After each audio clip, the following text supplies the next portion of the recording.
Hey kiddos, it's Wednesday and it's time for our daily chapter of Dr. Dolittle.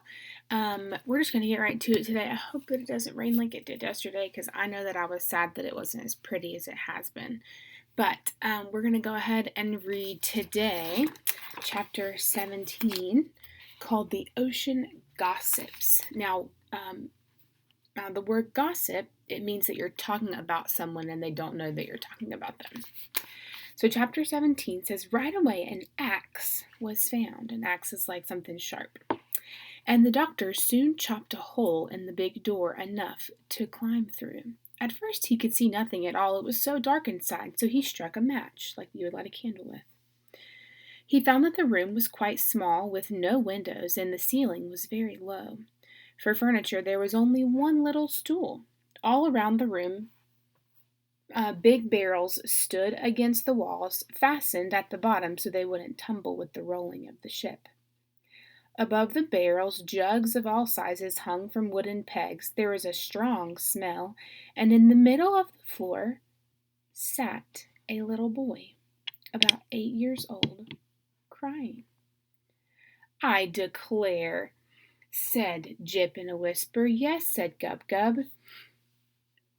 The little boy seemed rather frightened to find a man standing there before him and all those animals staring in through the hole in the broken door. But as soon as he saw John Dolittle's face by the light of the match, he stopped crying and got up. You aren't one of the pirates, are you? He asked. And when the doctor threw back his head and he laughed out loud, the little boy smiled too and came and took his hand. You laugh like a friend, he said, not like a pirate. Could you tell me where my uncle is? I'm afraid I can't, said the doctor. When did you last see him? It was the day before yesterday, said the boy.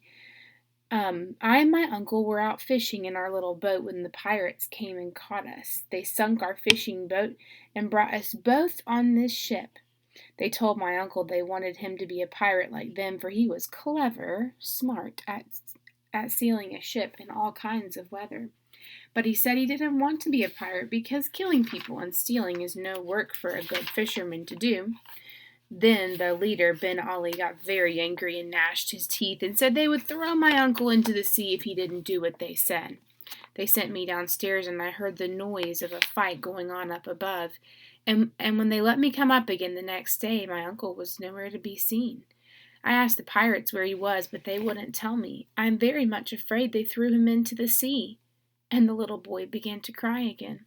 Well, now wait a minute, said the doctor. Don't cry. Let's go and have a sip of tea in the dining room and we'll talk it over. I bet your uncle has been safe this whole time. And you don't know that you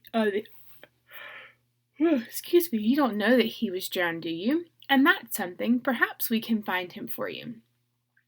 First we'll go and have tea with strawberry jam, and then we will see what can be done. All the animals had been standing around listening with great curiosity, and when they had gone into the ship's dining room and were having tea, Dab Dab came up behind the doctor's chair and whispered, Ask the porpoises, it's an animal in the sea, if the boy's uncle was drowned. They'll know.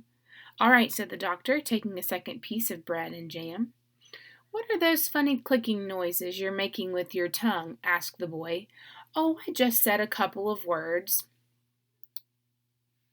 In duck language, the doctor answered. This is Dab Dab, one of my pets. I didn't even know that ducks had a language, said the boy. Are all these other animals your pets too?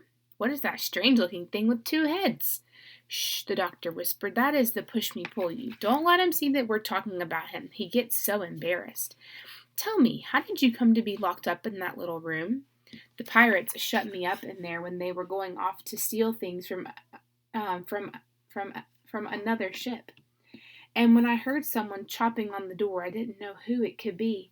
I was very glad to find it was you. Do you think you'll be able to find my uncle for me? Well, we're going to try very hard, said the doctor. Now, what was your uncle like to look at? He had red hair, the boy answered, very red hair, and the picture of an anchor tattooed on his arm. He was a strong man, a very kind uncle, and the best sailor in all the seas. His fishing boat was called the Saucy Sally. A cutter-rigged sloop "What's a cuttering sloop?" whispered Gub-Gub, turning to Jip. "Shh, that's just the kind of ship the man had," said Jip. "Keep still, can't you?" "Oh," said the pig, "is that all? I thought it was something to drink."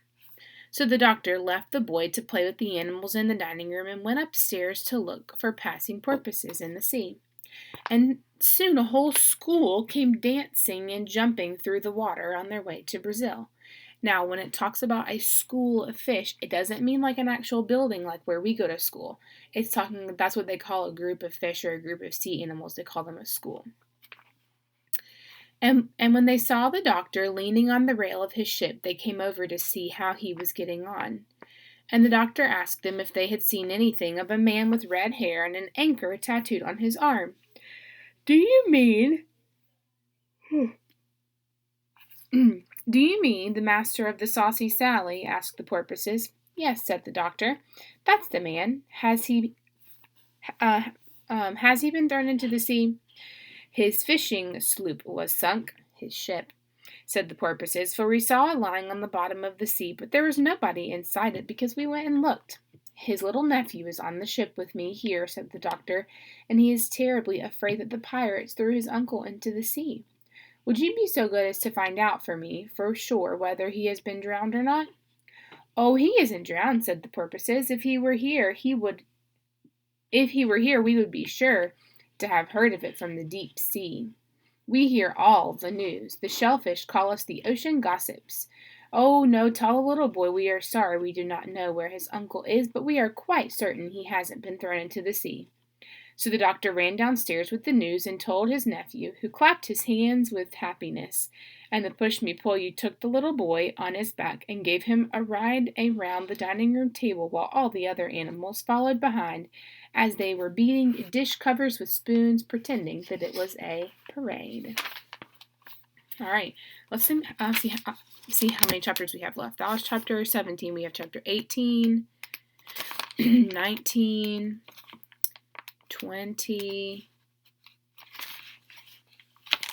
21, 18, 19, 20, 21. We only have 4 more chapters left and we'll be finished with Dr. Dolittle. Oh my goodness. All right, so guys, I hope that you have a great day today, that you get to play outside some, that you get some of your schoolwork done, that you get to have fun with your families. I miss you, and I can't wait until we're back together. Make sure you come back tomorrow to watch our next video. And if you want to hop on my Facebook page tonight at 7:30, we'll be doing story time again. All right, guys, love you.